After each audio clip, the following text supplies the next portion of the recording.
Pebrero 11, alas 4:30 ng hapon. Nandito po tayo sa tahanan ng Puno Barangay ng San Antonio. Kuya po, si Kapitan Jaime Iliana. Magandang hapon, Kap. Magandang hapon po, sir. Kap, nabalitaan ko po, ipatatawag po nyo. Ito pong nanira ng kanal dito po sa barangay ninyo. Yun po, mayroon na sinabi sa akin ng mga kagawad at saka yung mga magsasaka na binitak yung sinaraduhan yung daluyan ng tubig. Kaya masasabi ko lang naman sa magsasaka, huwag nilang gagawin yon para yung iba naman makakarating yung tubig. Para hindi lang sila nadadala yun ng tubig. Kung gusto nila, mag-pump na lang sila kung mataas yung bukid nila. Huwag na lang tinatambakan at tinitibag.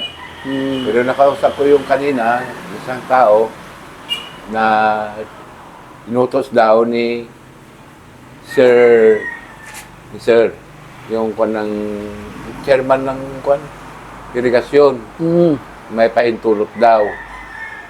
Sabi ko niya, hindi pwede yun. May karapatan din kaming mga barangay opisyal na tignan namin yung ikakabuti ng daluyan ng tubig. So, para sa kanila rin, huwag silang sakin sa tubig para makakuan lahat. Lalo na ngayon, kawawa yung magsasaka, daming daga. Saka yung kung pare, ararawan. Dami ngayon. Kawawa yung mga magsasaka. Kap, ito po ba ipapatawan po ninyo ng kaparusahan? At ano po yung mangyayari ngayon doon sa binitak po niya? Papatawag namin, sabihin na namin sa kanila na gawin nila, ibalik yung dati. Kung hindi nila may balik, bibigyan namin sila ng penalty. Penalty. Opo. Pwede po bang malaman kung ano po yung penalty, Kap?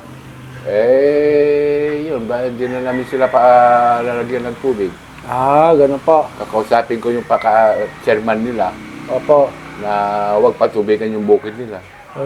At nakita ko po doon sa lugar, mayroon pang ibang binitak yung katapat Yung po ba natukoy nyo na rin kung sino pong gumawa? Hindi pa. Yun lang isa. Yung isa pa lang? Yung may bakod na gano'n sa tinambakan. Pero inalis na. Yun ang nanawagan ako sa mga magsasaka, lalo na yung mga may bukid na pares kong magbubukid. Huwag na natin pong sasaraduhan. Huwag natin bibitakin. Para sa atin yan. Para yung mga ibang magsasaka, makatikim din ng tubig. Hintayin nyo na lang na makarating sa inyo para diri-diretso ang daloy ng tubig. Maraming salamat, Kap. Maraming salamat po.